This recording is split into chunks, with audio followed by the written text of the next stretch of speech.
The region appears to be preparing for a U.S. military strike on Syria. Obviously, the White House is still weighing its options, and we don't know what's about to happen. But the Syrian military is on high alert and is reportedly taking defensive measures following President Trump's statement that the U.S. will respond forcefully. Russian and Syrian leaders are still continuing to deny that poisonous chemicals were used in Douma, and both countries are now saying they'll invite chemical weapons experts to visit the site to prove this point. But we're also seeing military preparations by the Assad regime and Russia. Fox News has also learned that the Russian military is trying to jam U.S. drones in Syria.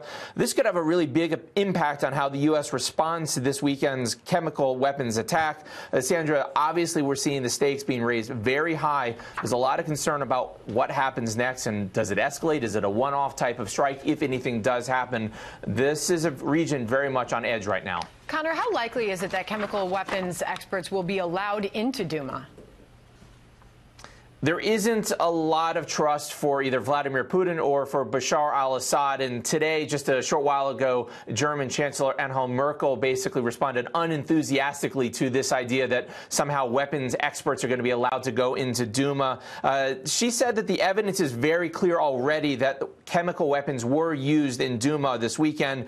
And most Western leaders, whether it's the Trump administration or the Brits or the Germans, they believe that Russia and Syria play this sort of game of proposing one thing and then slow walking it to try to prevent it from happening. We've seen this a lot of times in the UN where there's been numerous ceasefire agreements that have been proposed, and then the feeling is that the Russians and the Assad regime just sort of slow walk these ceasefire proposals, that they don't really ever materialize because they want to continue their attacks. And there's a lot of feeling, Sandra, that this proposal to allow chemical weapons experts into Douma, that this is all part of sort of the same playbook that we've seen the Russians and the Syrians use time and time again, which is to propose one thing, slow walk it, and then to sort of stave off any type of international response. Sandra? Conor Powell, thank you.